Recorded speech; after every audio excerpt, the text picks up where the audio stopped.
साफ नजर आ रहा। अब बात वो आती है जो मैंने आपसे कहा कि गौरव गोगोई जो कह रहे थे कि असम में जो डिलिमिटेशन हुआ है उसमें उन्होंने क्या किया कि जैसे समझ में आया कि जो मुस्लिम बाहुल्य सीटें हैं, जो मुसलमानों की जनसंख्या है, उनको कम से जैसे 35 सीटें ऐसी थी, 35 सीट्स ऐसी थी जिसके ऊपर मुसलमान ही तय करता था कौन जीतेगा।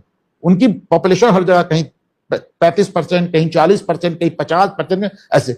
तो उनको ऐसा क्लब कर दिया गया कि 35 की जगह अब वो सीटें केवल 35 से 22 रह गई। उनको इस तरह जोड़ दिया गया।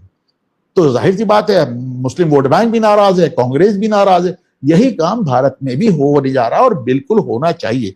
देखिए आप बात समझे, भारत का जब हमें स्वतंत्रता मिली थी तो मुसलमानों की जनसंख्या 4 करोड़ थी और भारत की जनसंख्या 40 करोड़, यानी 10%। आज वो बढ़ के 20% हो गई और जबकि हिंदुओं की जनसंख्या 2.5 गुना बढ़ गई है। तो हम ये 2.5 गुना बढ़ रही है और वो 5 गुना बढ़ रहे हैं। तो भाई ये तो मतलब 2 गुना बढ़ रहे हैं। और लेकिन 2 गुने में उनकी आप जनसंख्या कहां से कहां आ रही है आप देखिए। हिंदुओं में आप लगातार जैन अलग कर रहे हैं, बौद्ध अलग कर रहे हैं, सिख अलग कर रहे हैं, उनको काट रहे हैं। कितने ढेर सारे स्टेट्स आपके हाथ से निकल गए। आप देखिए आसाम में 40% मुसलमान हो गया, बंगाल में 35% मुसलमान हो गया, केरल में 30% मुसलमान हो गया, कश्मीर में 100% मुसलमान हो गया। उत्तर प्रदेश में आपको बताऊं 80 सीट्स हैं, 80 में से 34 सीट्स ऐसी हैं जहां पे मुस्लिम वोट 30% से ज्यादा है, 30% से ज्यादा है। अब आप बताइए रामपुर, मुरादाबाद, संभल, सहारनपुर, कैराना, अमरोहा, मेरठ, इसमें तो 50% से ज्यादा है। नगीना जहां से चंद्रशेखर रावण जीत के आते हैं वहां तो 70% से ज्यादा है। मेवात जिसमें गांधी ने हाथ पैर जोड़ के रोका था वो देखिए मिनी पाकिस्तान बन गया है।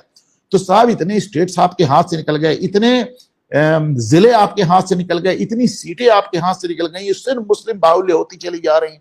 और मुस्लिम बाहुल्य होने के लिए उनको 51% नहीं चाहिए, कहीं पे अगर 30% हो जाते हैं तो हिंदू इतना बटा हुआ है और 30% एकदम यूनाइटेड रहता है तो वो जिता देते हैं। उनके लिए आप वो 4 करोड़ से वो आज 20 करोड़ हो गए, 4 करोड़ से 20 करोड़, 5 टाइम्स। आप इसको सोचिए, 4 5 या 20। और हिंदू मुश्किल से 2.5 गुना हुआ। तो आपका देश आपके हाथ से निकल रहा है।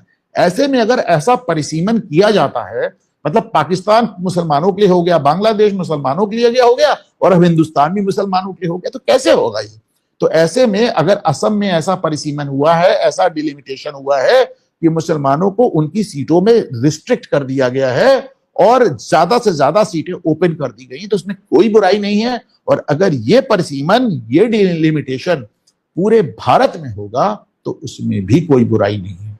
और ये बहुत जरूरी है, इसलिए जरूरी है क्योंकि खास तौर से जो मानिए अगर मुस्लिम एक जगह 30-35% हो जाते हैं तो आप कहेंगे हिंदू तो फिर भी 65% है, पर वो इतना ज्यादा ज्ञान देते हैं हिंदू और इतना ज्यादा उनमें मतभेद है, इतनी बड़ी बड़ी बातें करते हैं। मुझे आज मेल आते हैं, मैसेज आते हैं, फिर हम कहते हैं ना हमको शत्रुबोध के, हमको तो स्वबोध ही नहीं, अपना ही नहीं पता है। तो इसलिए डिलिमिटेशन बहुत जरूरी है। तो कुल मिलाकर आज को मैं इसको समअप कर दूं कि भारतीय जनता पार्टी का पूरी चुनावी रणनीति इसमें यह है कि डिलिमिटेशन के उनके दोनों बिल सामान्य बहुमत से पास हो रहे हैं वो हो जाएंगे। महिला आरक्षण वाला बिल चूंकि उसमें संविधान का संशोधन है, अगर आपने पास कर दिया तो वाह वाह, नहीं करा तो आपके मुंह पे कालिक पुतेगी। महिला आरक्षण तो 2029 में लागू हो ही जाएगा।